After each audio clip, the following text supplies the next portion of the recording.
ہمارے channel Urdu moral story میں خوش آمدید۔ ہمارے چینل سے روزانہ آپ کو سچی اسلامی کہانیاں سنائی جاتی ہیں۔ ان کہانیوں میں کوئی نہ کوئی ایسا سبق چھپا ہوتا ہے جو آپ کی زندگی سنوار سکتا ہے۔ آج کا واقعہ بھی ایسا ہی ہے۔ چلیے سنتے ہیں آج کی کہانی۔ لوگ سوچتے ہیں کہ شاید لڑکیوں کو ہی شادی کے لیے پریشانی ہوتی ہے، وہی شادی کے نام سے گھبراتے ہیں، لیکن میں ایک ایسا لڑکا ہوں جسے شادی کے بندھن میں بندھنے سے گھبراہٹ ہو رہی تھی۔ اماں بی نے مجھے نہ صرف ملائکہ کی تصویر دکھائی تھی بلکہ دعائے خیر والے دن اسے دیکھنے کا موقع بھی ملا تھا۔ انکار کی گنجائش قطعی نہیں تھی۔ مجھے اپنی بہنوں اور ماں کے انتخاب پر بھروسہ تھا۔ ملائکہ کے چہرے پر نور تھا، ایسی روشنی کہ دل نرم ہو جائے۔ میں اللہ کا شکر ادا کر رہا تھا کہ اس نے مجھے خوبصورت اور پیارا ساتھی عطا کیا۔ طبیعت کا تو ساتھ رہنے پر ہی پتہ چلنا تھا، مگر میری دونوں بہنیں ملائکہ کے گن گاتی تھیں۔ اپنے بارے میں بتا دوں، میں ایک سرکاری ملازم تھا۔ حق حلال کی روٹی سے گزارا ہو رہا تھا۔ والد بچپن میں فوت ہو گئے تھے۔ گھر کا خرچہ اماں نہیں چلایا تھا۔ میں نے MBA کر کے نوکری حاصل کی تو گھر کے حالات پھر گئے۔ شادی کے بارے میں گھر میں کبھی بات نہیں ہوئی تھی، لیکن اب میری شادی نوکری کے بعد طے ہوئی تو عجیب سی کیفیت تھی۔ خوشی بھی بڑھتی جا رہی تھی، لیکن پریشانی اور گھبراہٹ بھی اپنی جگہ تھی۔ اللہ اللہ کر کے وہ دن آ پہنچا جب گھر والے بارات لے کر ملائکہ کے گھر چلے گئے۔ اس کے گھر میں بھی تیاریاں عروج پر تھیں۔ 3 بھائیوں کی اکلوتی بہن تھی۔ ہم لوگ باراتی لیٹ ہی پہنچے، حالانکہ موسم گرم نہیں تھا، مگر گھبراہٹ کے مارے مجھے پسینہ آ رہا تھا۔ شادی میں میرا اور ملائکہ کا پورا خاندان امڈ آیا تھا۔ بہت سے رشتہ دار تھے جو اپنی بیٹیاں ہمارے گھر بیاہنا چاہتے تھے، وہ بھی ناراض ہو گئے تھے اور ان کے چہروں پر خفگی نمایاں تھی۔ اسٹیج پر میرا سب سے قریبی دوست ریاض بیٹھا تھا۔ ویسے تو میرے بہنوئی بھی ساتھ تھے، مگر وہ دونوں چونکہ مجھ سے بڑے تھے سو مجھے ان سے جھجک تھی۔ میں نے چپکے سے ریاض کے کان میں کہا، مجھے پانی لا دو، بہت پیاس لگی ہے۔ وہ پانی لینے گیا۔ ابھی وہ پانی لینے کے لیے اٹھا ہی تھا کہ ایک شخص ریاض کی جگہ پر آ کر بیٹھ گیا۔ میں سمجھا کوئی مبارکباد دینے آیا ہے اور لڑکی والوں کی طرف سے ہے، کیونکہ میں تو اسے جانتا نہیں تھا۔ وہ شخص بڑی رازداری سے میرے کان میں بولا، میں جانتا ہوں کہ میں نے آپ سے رابطہ کرنے میں دیر کر دی، مگر کیا کرتا، ان لوگوں نے ہر ممکن کوشش کی کہ میرا آپ سے کوئی رابطہ نہ ہو سکے۔ آپ کے ساتھ بہت ظلم ہوا ہے۔ گھر والوں نے آپ کی شادی غلیظ خاندان میں کر دی ہے۔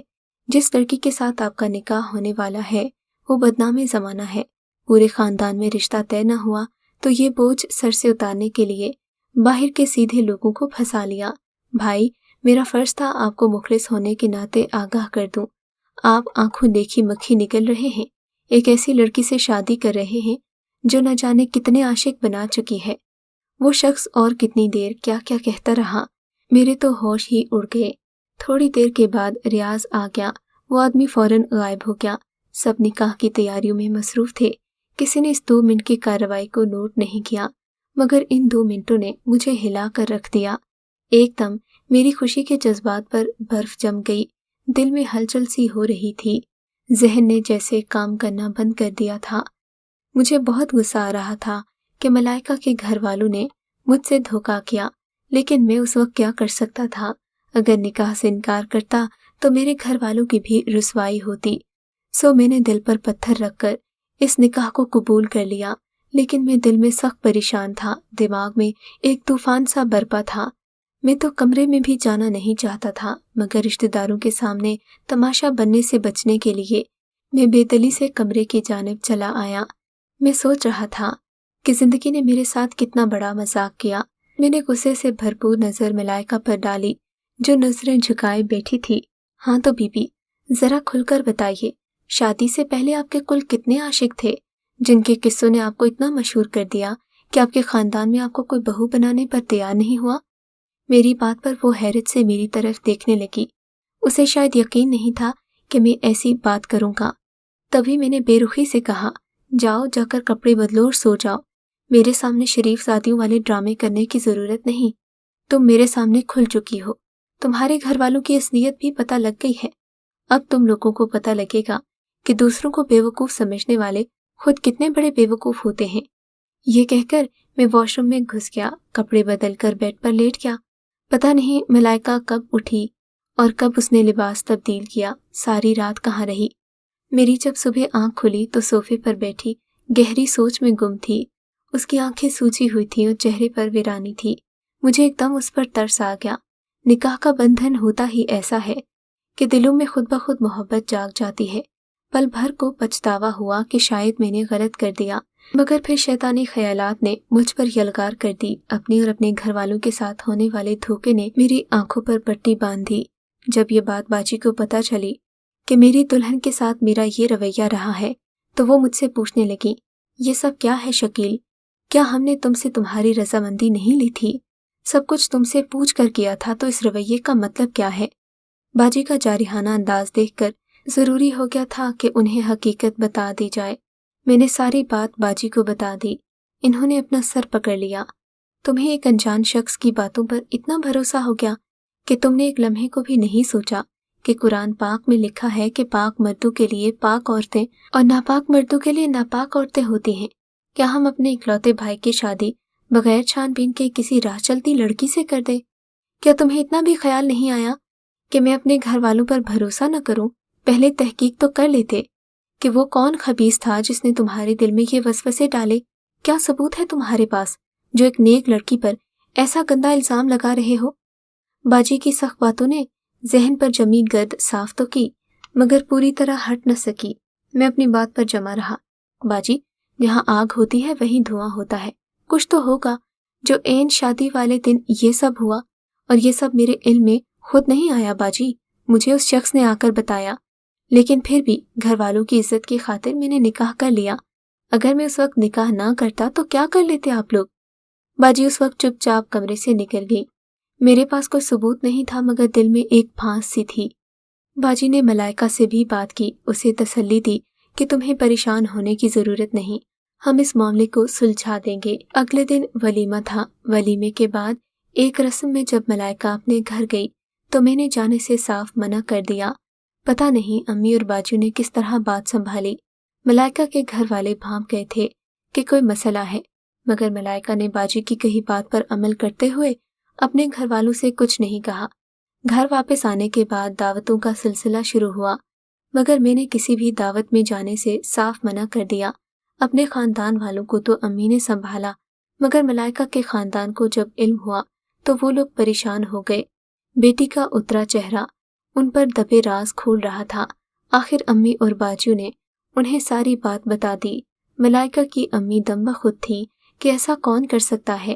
مجھے امی نے آفس فون کیا کہ میں جلدی گھر آؤں۔ ملائکہ کی امی مجھ سے بات کرنا چاہتی ہیں، مگر میں ان کا سامنا نہیں کرنا چاہتا تھا۔ شادی کی رات کے بعد سے میں نے ملائکہ سے کوئی بات نہیں کی تھی۔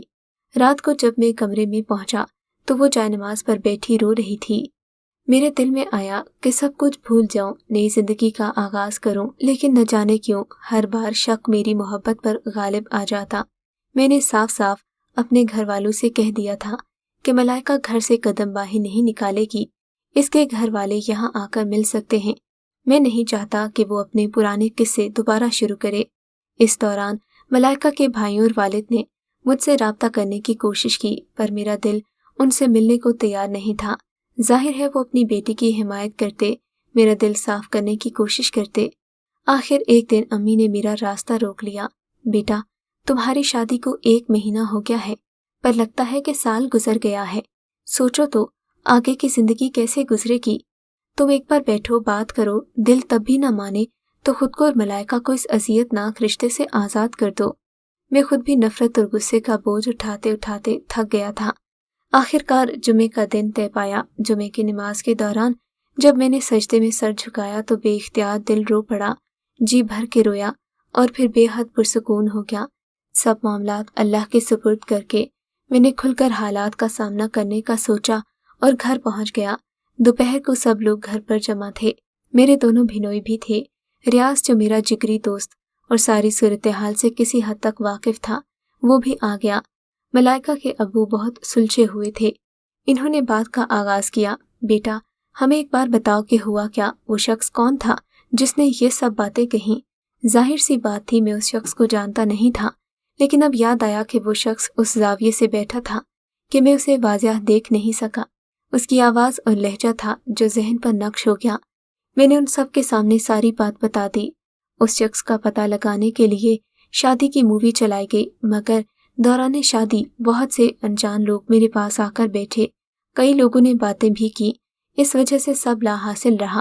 اچانک میرے ذہن میں خیال آیا کہ میں نے ریاض سے پانی منگوایا تھا۔ ریاض جب پانی لایا تو وہ شخص فوراً اٹھ گیا۔ میں نے یہ بات بتا دی۔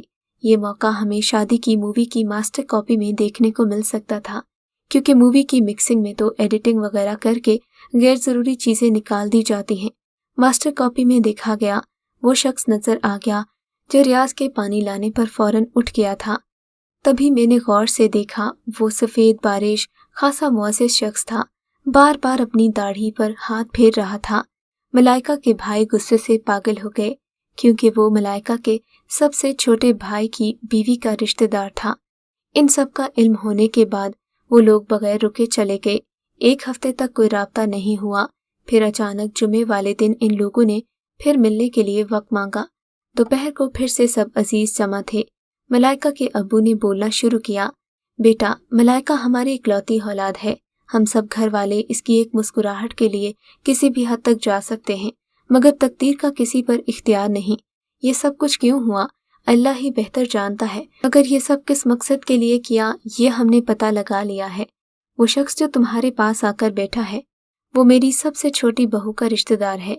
میری بہو کے گھر والوں کی خواہش تھی کہ ان کے بیٹے سے میری بیٹی کا رشتہ طے ہو جائے۔ ہم نے لڑکے کے بارے میں معلومات حاصل کی تو وہ انتہائی مشکوک تھیں۔ ہم اپنی بیٹی کو خوش دیکھنا چاہتے تھے، اس وجہ سے ہم نے وہاں کے رشتے کے لیے انکار کر دیا، یہاں آپ کی طرف حامی بھر لی۔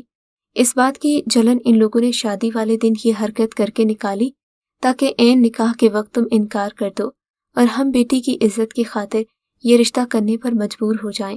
اگر تم ان کی بات تسلیم کر لیتے تو صحیح، ورنہ ہم سب میں سے کوئی تمہیں مجبور نہیں کرے گا، کیونکہ رشتہ داری مجبوری سے نہیں نبھائی جاتی۔ میں نے سوچنے کے لیے وقت مانگا۔ میں اپنے کمرے میں سوچوں میں غرق تھا کہ ملائکہ ہاتھ میں قرآن تھامے میرے قریب چلی آئی۔ میں جانتی ہوں آپ مجھ سے بدظن ہیں، مگر آخری بار آپ کو اپنی بے گناہی کا یقین دلانے کے لیے میں اس پاک کتاب کی قسم اٹھا کر کہتی ہوں کہ میں پاک ہوں۔ میری بے گناہی کا ثبوت اللہ دے گا۔ اپنی صفائی میں اس سے زیادہ میں کچھ نہیں کہہ سکتی۔ یہ ایک لمحہ تھا جس میں پگھل گیا، سوچ لیا کہ اب نارمل زندگی کی جانب آؤں گا، اور پھر میں نے ایسا ہی کیا۔ سب بے انتہا خوش تھے۔ آج ہماری شادی کو 8 سال ہو گئے ہیں، مگر ایک پھانس میرے دل میں چبھی ہوئی ہے۔ ملائکہ بہت پیاری بیوی ثابت ہوئی، مگر میری شکی نگاہیں اسے کتنی اذیت دیتی ہیں اس کا چہرہ بتا دیتا ہے۔ اس دن میں آفس جانے کے لیے تیار ہو رہا تھا۔ ملائکہ نے بتایا کہ آج اس کے گھر جانا ہے، اس وجہ سے میں جلدی آ جاؤں، سو میں آفس سے جلدی گھر آ گیا۔ ہم سب تیار ہو کر ملائکہ کے گھر پہنچ گئے۔ وہاں وہی شخص ویل چیئر پر بیٹھا تھا۔ حیران تھا کہ وہ بہت بیمار تھا۔ ملائکہ نے نفرت سے اسے دیکھا اور بچوں کو لے کر اندر کمرے میں چلی گئی، جبکہ مجھے ملائکہ کے ابو نے زبردستی پاس بٹھایا۔ بیٹا، اللہ معاف کرنے والوں کو پسند کرتا ہے۔ قدرت نے پاک باز لڑکی پر بہتان لگانے والوں کا سخت بدلہ لیا ہے، تم بھی انہیں معاف کر دو۔ وہ کمزور سا شخص جس کا نام قدرت اللہ تھا بڑی مشکل سے اپنے دونوں ہاتھ جوڑ کر مجھ سے معافی مانگنے لگا۔ اس نے بتایا کہ اس نے اپنے فائدے کے لیے مجھے ملائکہ اور اس کے گھر والوں کے خلاف بھڑکایا تھا، اور پھر قدرت نے اسے وہ سزا دی کہ وہ عبرت کا نشان بن گیا۔ میرے لیے یہی بہت تھا کہ ملائکہ کے متعلق میرے دل میں جو پھانس موجود تھی وہ نکل گئی تھی۔ میں نے اس شخص کو معاف تو نہیں کیا، مگر اسے بددعا بھی نہیں دی۔ میں سوچتا ہوں کہ اپنے آپ کو کیا سزا دوں کہ میں نے پاک باز بیوی پر شک کیا، اللہ پر بھروسہ نہ کیا۔ بے شک قرآن پاک میں درست لکھا ہے کہ جب کوئی منافق خبر لائے تو تصدیق کر لو۔ آپ بتائیں کہ میں ایسا کیا کروں کہ میرے اندر چلنے والا پچھتاوے کا عمل ہمیشہ کے لیے رک جائے، کیونکہ میں خود کو ہر پل اپنی بیوی ملائکہ کا مجرم سمجھتا ہوں۔ اگر آپ کو آج کا یہ واقعہ پسند آیا ہے تو اس ویڈیو کو لائک ضرور کیجیے، اور اس طرح کے مزید قصے سننے کے لیے ہمارے چینل اردو مورل سٹوری کو سبسکرائب ضرور کیجیے۔